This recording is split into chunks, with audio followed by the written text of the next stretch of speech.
This week's Yoga Talk show is brought to you by Four Sigmatic. Four Sigmatic is a nutritional supplement company that specializes in medicinal mushrooms, and they make these really cool packets that you can make into basically mushroom coffee or mushroom tea. It's meant to replace your morning coffee or your morning tea, and the ones I particularly like are Cordyceps and Lion's Mane. We had the founder of Four Sigmatic on the show a couple of years ago, you might remember. Really great company. They use fruiting bodies, not just mycelium. They use non-chemical extractions. So you get lots of beta-glucans, lots of terpenoids, and you get all the healing properties of mushrooms without all the gas and bloating that you often get with mushroom products that you'll find in the pharmacy or in your nutritional store locally. As a sponsor of the show, they've offered listeners a 15% discount. Go to foursigmatic.com/yogabody. That's Foursigmatic, all spelled out, foursigmatic.com/yogabody. And use coupon code YOGABODY when you check out, and you'll save 15%. Again, the ones I like are Cordyceps and Lion's Mane, but you'll find a whole bunch of other cool products you might want to check out as well. Thanks to Four Sigmatic for supporting the show. As we approach the end of the year, I find that a lot of people get very retrospective and thoughtful about the things that they've done, the things they were hoping, the wins and the losses from the previous months, and also people eagerly await the new year and the excitement that comes with a soon-to-be-discovered future.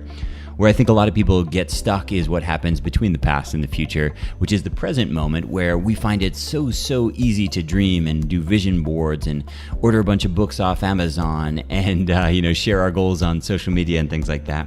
We find it so difficult to just turn the first page of that book, or to write the first page of that book, or to start that business, or start a new relationship, or whatever it is that you're looking to do in the year that comes. On this week's Yoga Talk show, we'll talk about the first 20 hours of anything. If you're starting a new exercise regime, a new diet, a new lifestyle, a new job, those first 20 hours are oftentimes the most challenging, rewarding, brutally humbling, and everything in between. And in many cases, especially for a lot of us adult learners, those first 20 hours are really where all the juice is. But most of us get really intimidated by new things to the point where we get paralyzed. I think you'll find this episode really helpful. As always, your questions, comments, and feedback are most welcome. Email me podcast@yogabody.com. Enjoy the show.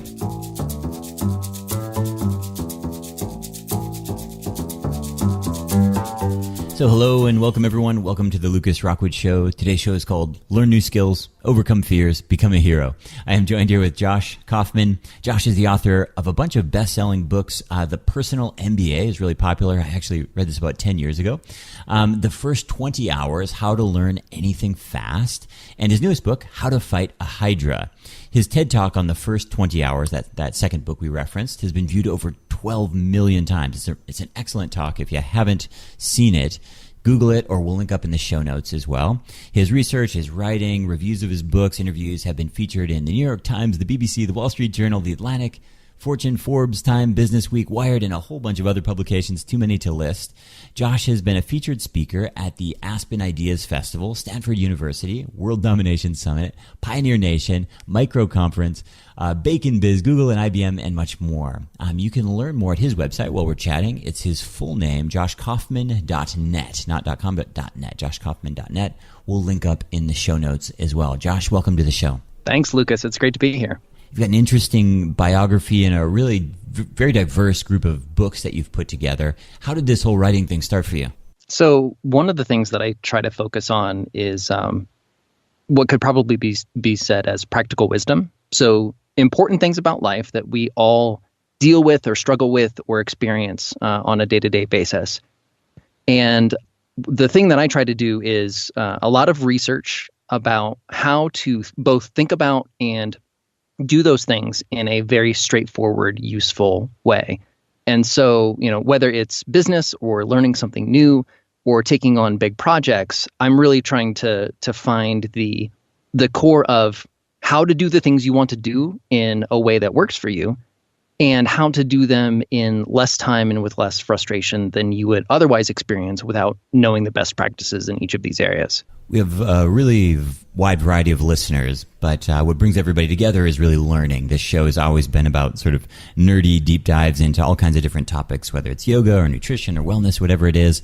And so that's why I really got attracted to your work. You know, it's interesting. I was referred to your book, The Personal MBA, many, many years ago, and I didn't even connect the dots between that and your TED Talk, which I saw many years later, because they're so different. But both of them really added a lot of value to my life. You know, in your book, The First 20 Hours, you really talk about the initial period of learning.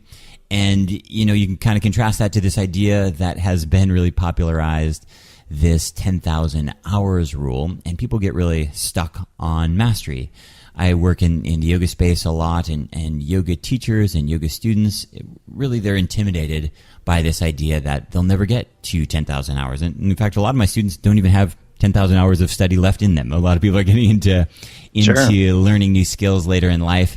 Why did you, when so many people are focusing on, you know, becoming the best, being an expert, leaving a legacy, all these things, how did you get focused on this first initial kind of dipping your toe into learning as opposed to the deep dive? I was noticing the same things. People were talking about this 10,000 hour rule over and over and over again, and they were applying it to situations in which it just didn't apply.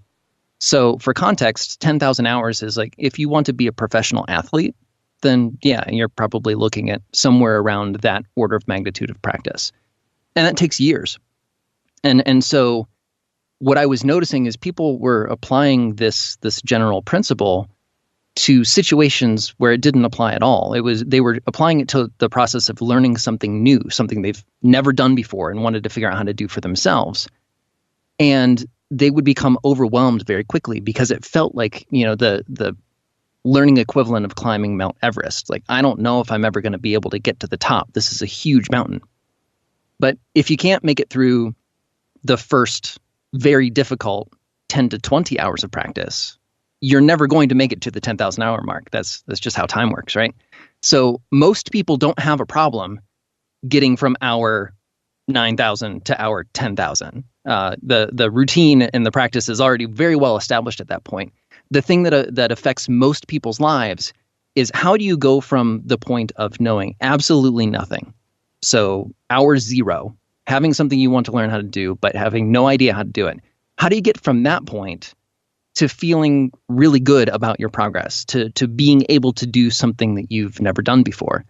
And just personally, I think that challenge is far more important and universal and frankly interesting than the how do expert performers get to the tippy top of ultra competitive fields. The first 20 hours are definitely the highest friction. Depends on really anything. I mean, the first 20 hours of snowboarding, for example, are just excruciatingly painful. Doesn't matter if you're yes, they are. Doesn't matter if you're 12 or if you're 50. It's just brutal. And other things, it really doesn't matter what it is. There's just this humiliation, this insecurity, and in some cases, when it's physical stuff like really discomfort, or I know you play the ukulele, even learning to play guitar. Mm-hmm. I mean, your fingers hurt. They hurt. You know, it's really uncomfortable.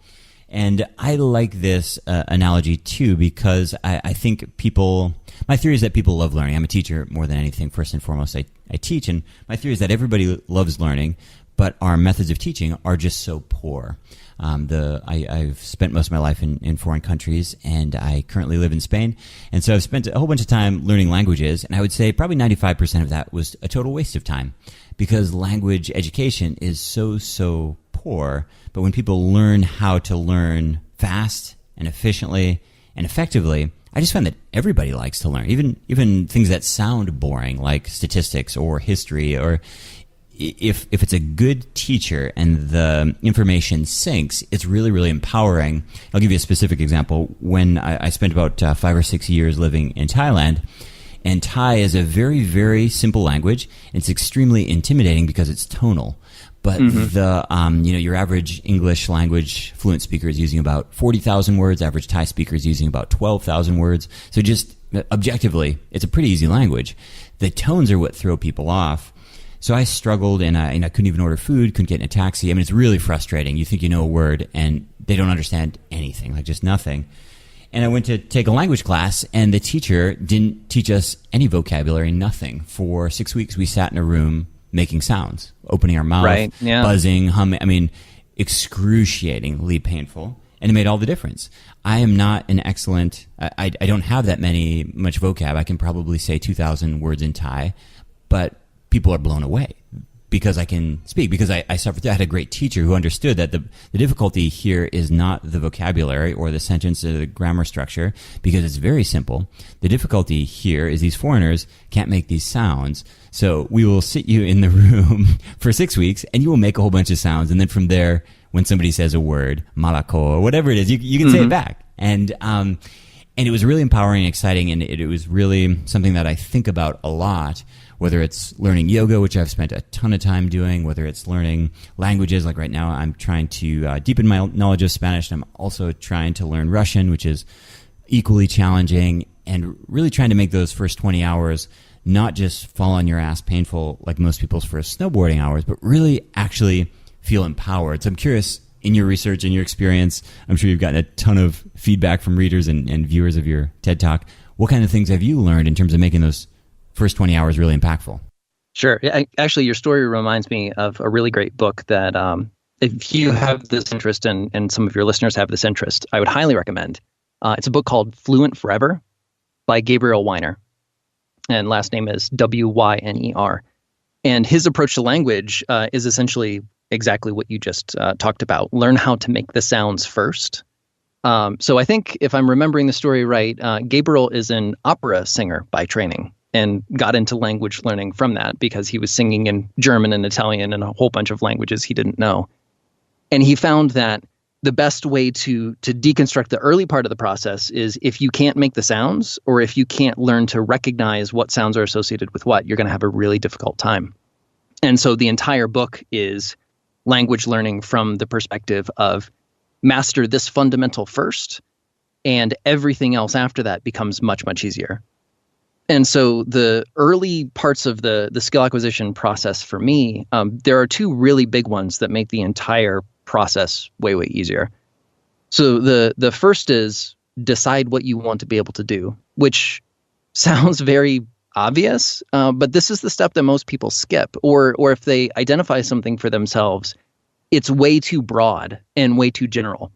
So, even to the point of learning languages, I mean, learning a language is a very general goal. What do you want to be able to do with the language? At what level of fluency or proficiency are you getting what you want out of that investment of time and attention and energy? Is it going on a trip and being able to order a meal and get around? Is it being able to read books in that particular language without having to read a translation? Is it passing a I don't remember the name of it off the top of my head, but there are various foreign language competency tests. So if you're planning to live and work in an environment, sometimes employers will want to see a certain level of proficiency or fluency on a test. Is that the goal? How you go about the process of getting what you want very much depends on what you want in the first place. And once you know what that looks like, it's much easier to start looking for books and courses and DVDs and information that will help you figure out how to think about and how to approach this thing that you want to be able to do. And so between those two, it's very easy to get caught up in the process of learning and researching and not doing the thing. I think the combination, figuring out exactly what you want to be able to do, and then going out and finding resources that are optimized for that specific thing that you want to be able to do, that's the best start that you can possibly get. It's a really great point to get clear on your goal, because I work with a lot of people from all over the world, and one of the more common goal declarations that people have, they come to visit me in Spain for a course or something, they'll say, I want to learn Spanish. And it's like, I don't think you really do. I think you want to order tequila and feel cool. Or I think, I think you want to, exchange a few phrases with the server, which you could probably learn that in 2 or 3 hours, but they certainly don't have the motivation, the need, the diligence. There's not even a payoff for them to spend the time that it truly takes to master a language. So getting clear on your goal outcome, I think, is is a great one. You know, you have this phrase that's really stuck with me, this kind of grossly incompetent, frustrated stage. How do you get over that? Like, you know, let's take the snowboarding example, or let's take someone trying to learn a tonal language, or let's take someone trying to learn ukulele like you did it. You know, how do you go from instruments are a great example. You pick it up, you don't sound bad, you sound horrible. How do you go from grossly incompetent to getting over that initial hurdle and that frustration? Yeah. So the best thing that you can do, and it starts, this is on the psychology side of things. And it kind of goes to what you were saying about most people say they want something, but they don't really want it when it comes down to it. So there are a bunch of things that would be nice to learn. Like we enjoy the thought of ourselves having learned that thing, but the payoff is just not enough to make the investment of time and energy worth it. And so one of the best things that you can do, both to figure out, is this something that I'm going to find rewarding enough to invest this time in, and to increase your chances that you will actually practice enough to reach the skill level you want, is what I call pre-commitment. So there's quite a bit of research literature in cognitive and behavioral psychology around the value of pre-committing to a certain level of time and energy investment or effort that you are going to put towards a specific goal or skill, and sticking to that no matter what. And so the pre-commitment, and part of the reason that I call the book The First 20 Hours, is that the pre-commitment that I found most useful for learning new skills is 20 hours of practice. And just for reference, that's about 45 minutes a day for about a month. And so the first part of it is really, sitting down and thinking to yourself, okay, am I willing to invest this amount of time? Am I willing to clear my schedule or rearrange things or put other things off or decide not to do other things? Good example of that is like watching TV. Am I willing to give up TV time for a month in order to do this? Am I willing to take part of my lunch break to practice this? Those sorts of very nitty-gritty schedule adjustments. If you're willing to put in that time, chances are there's a payoff there for you. It's a good idea. If you're resistant to that idea, like, 20 hours is still like, it's not nothing. So if you're resistant to making that pre-commitment in the first place, it's a really good indication that there's just not enough of a payoff for you to do that. And the best part of realizing that is you can decide that you're not going to spend your time here and not feel guilty about it.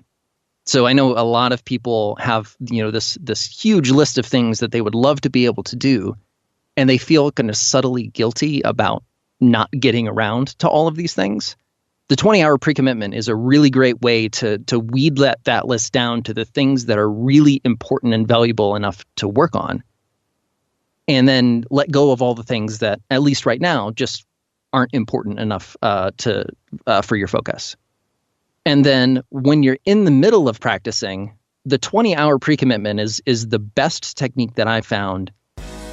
Let's take a quick break from our show to thank this week's sponsor, Four Sigmatic.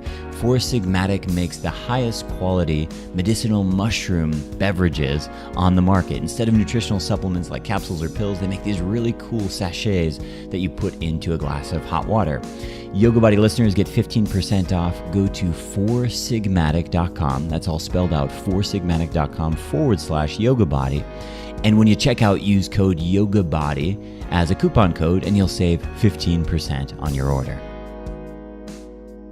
And then when you're in the middle of practicing, the 20-hour pre-commitment is the best technique that I found to stick through those early hours. And usually it's hours approximately 1 to 10 that are just completely frustrating. So a couple years ago, I actually I picked up my first martial art. I'm practicing Aikido, which I love.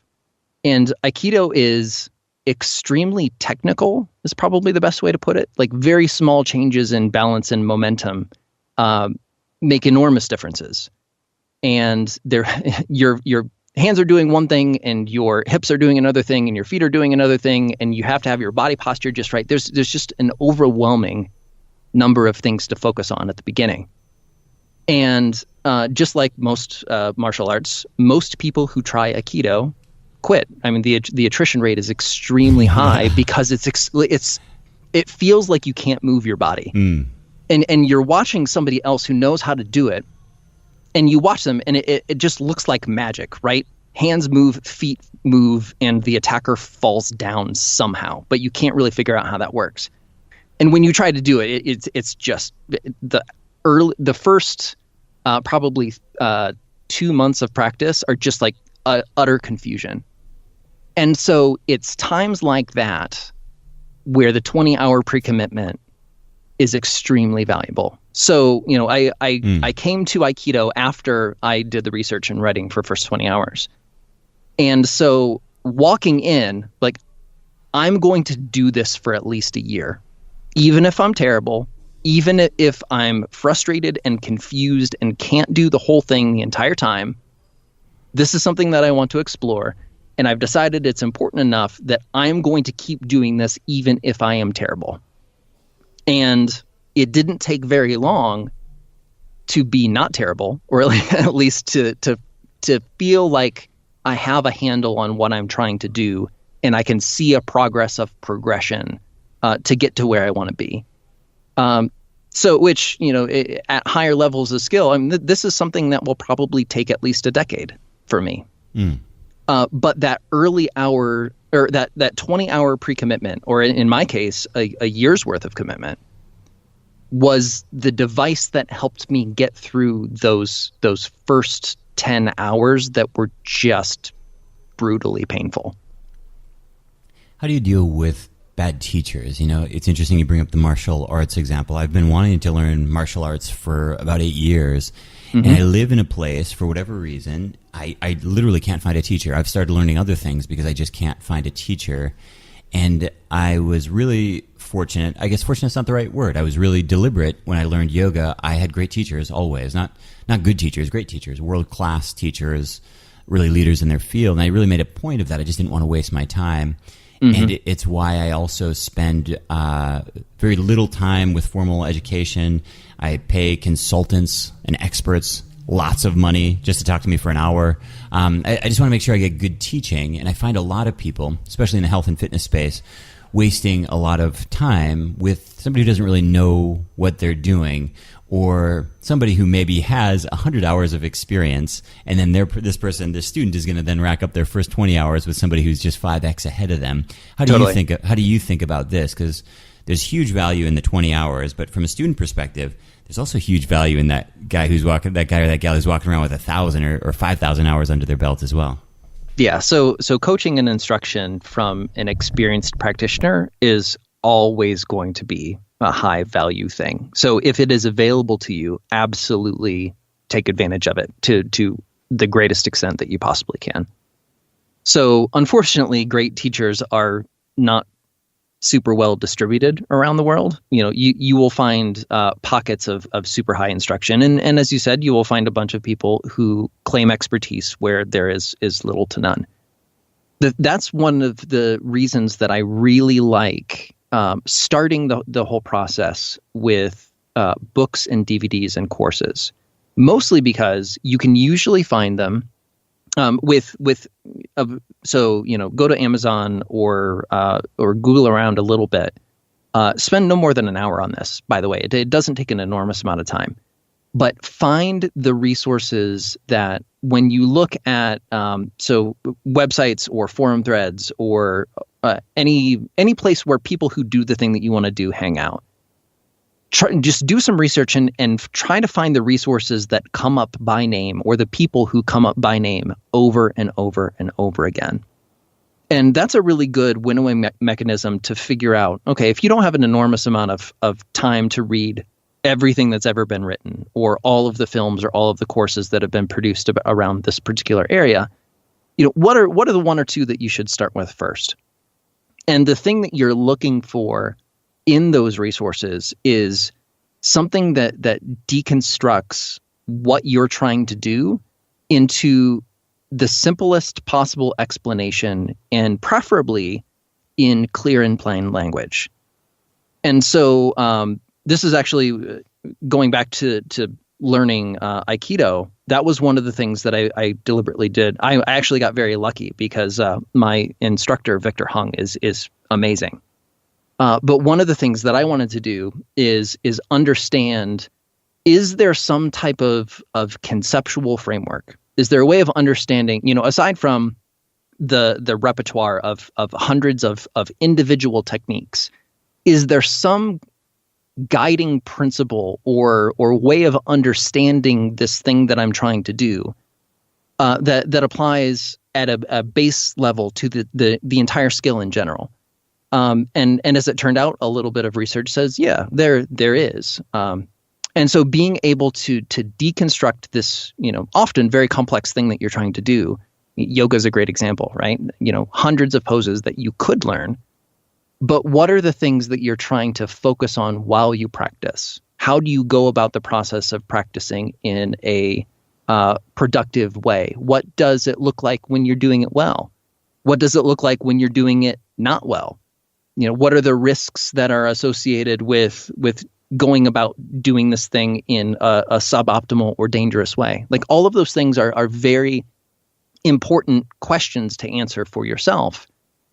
And then it also gives you a little bit of context. So when you start working with a teacher or a coach or an advisor, you have some baseline reference to figure out if what they're telling you to do or not do makes sense. And so, it's a little bit more risky when you have no context and you start working with someone who is an expert. It's much better to have a little bit of context and research under your belt first, and then be able to evaluate what your instructor is telling you as in the process of working with them. It's really great insight. I spent most of my life as a really bad student. I was really self-absorbed and arrogant, and I was kind of bright as a kid, so I thought I knew more than the teachers. And it wasn't until I sort of fell on my face a bunch of times in my early 20s, career-wise and life-wise and things like that, that I really just got humble and became a better student. And it's one of the most valuable skills I think I've ever learned is the meta skill of learning, learning how to learn new things, learning how to be a fool, learning how to, just appreciate the fact that I'm clueless about politics or that I know nothing about macroeconomics or whatever it is.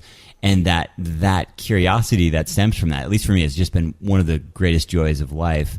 And it's interesting that I really resisted it so long when I was young. You've got this new book, and it seems like a departure, but I'm guessing it actually ties in quite a bit. But How to Fight a Hydra, and what the subtitle is, Become the Hero You're Destined to Be. That's kind of a big statement. I don't really think of myself as a hero. When you say become the hero you're destined to be, what kind of hero are you destined to be? What kind of hero am I destined to be? Okay, so the story of How to Fight a Hydra actually comes out of both the Personal MBA and the First 20 Hours. So when I was talking to readers, and I had a business advising practice for a long time, I noticed a common theme in the types of questions that people would ask me.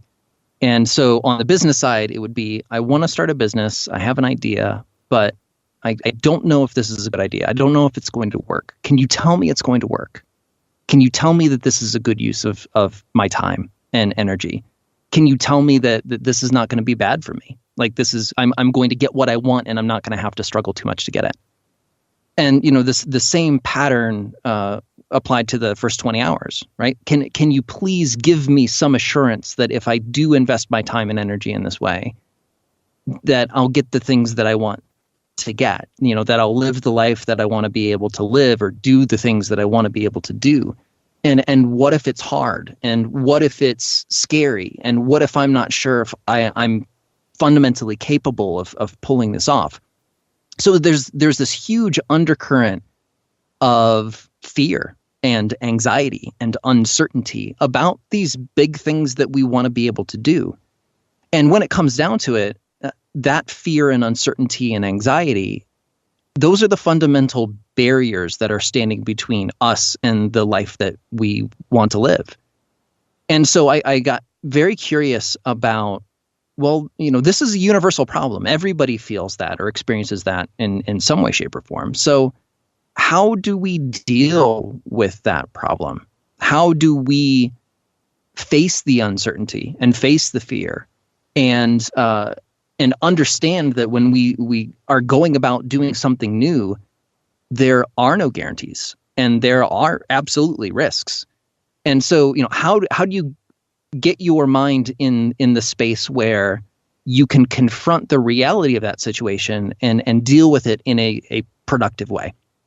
And so there's a lot of research and insight, both from some very modern methods and going all the way back to some of the most ancient philosophies that we know of on Earth. They all are different views or windows into this fundamental problem. How do you do what you want to do, knowing it's going to be hard and knowing it's going to be scary in advance?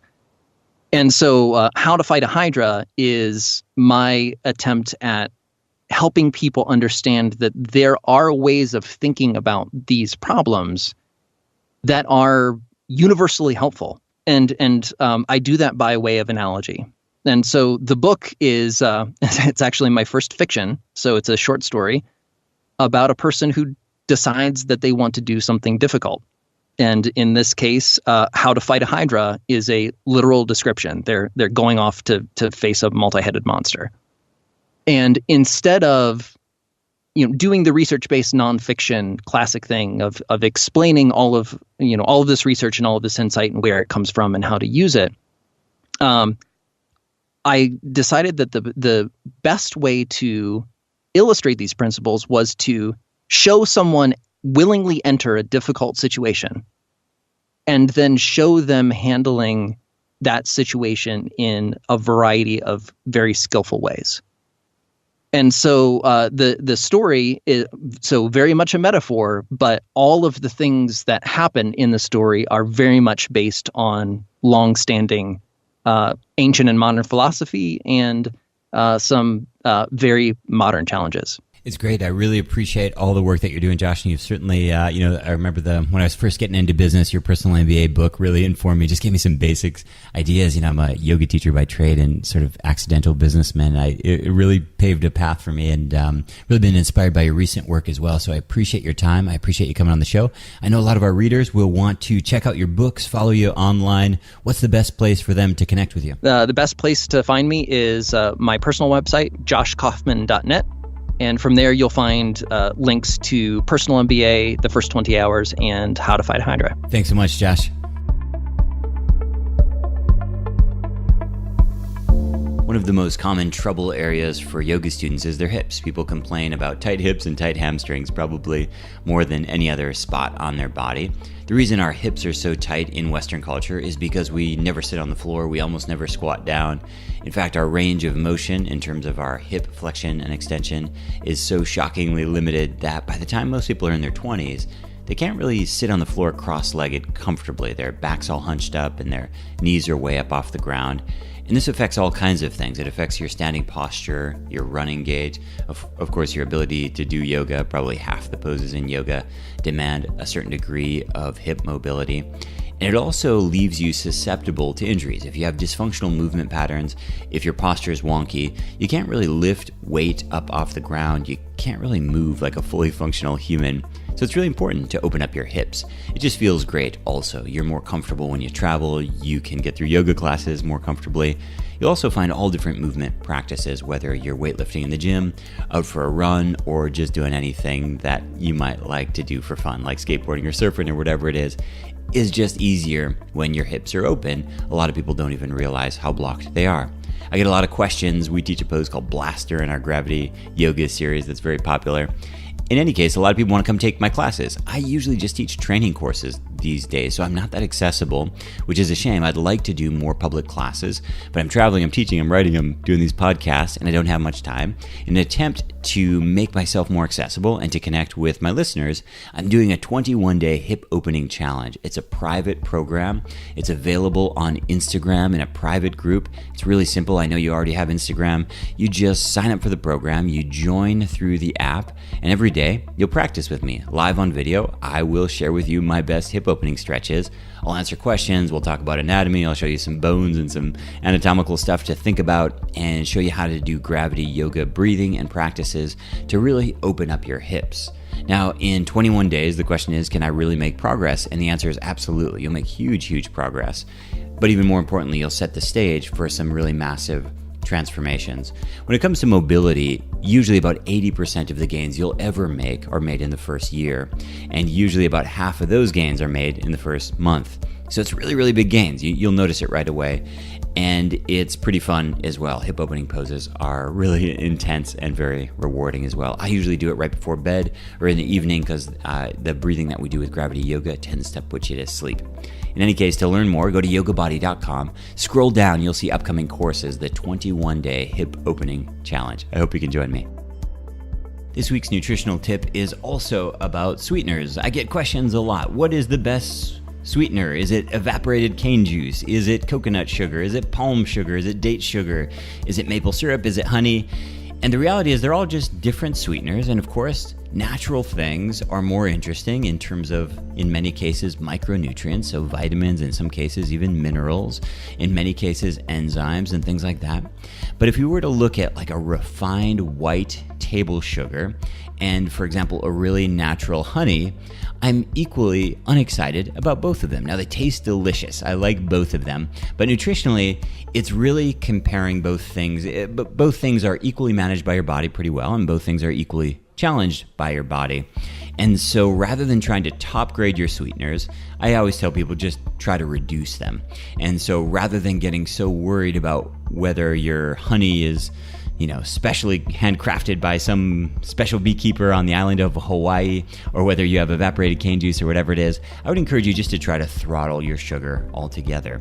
And I see this happen a lot, especially in health food restaurants. They'll say sugar-free desserts and it's made with agave, or sugar-free desserts and it's made with honey. All these sweeteners are just different forms of sugar, and some of them are interesting. Honey, for example, and bee products in general, even like blackstrap molasses, has some really interesting nutritional properties. Unfortunately, it comes with a whopping dose of various forms of sugar, which need to be handled with care, because in almost all of our diets, we're just eating too much sugar. Nothing wrong with sugar. A lot is wrong with too much of it, and too much of it is really correlated with pretty much everything you could think of, from obesity to every degenerative disease you can think of. Not necessarily causal, but definitely correlated. And so rather than focusing on top grading all of your sugars, I like to do it because it's fun and they're delicious, but I would encourage you instead just to try to reduce, throttle, and lower your daily intake in general. We've touched on this a whole bunch, but it's an important one to come back to because I see it again and again in nutritional bars and health food restaurants, these sugar-free, zero added sugar stuff that's really loaded with different forms of sugar, and somehow they're able to label it as sugar-free. We have a question here from Jemmy. Jemmy says, I love listening to your podcast. I'd like to ask you what you think of xylitol.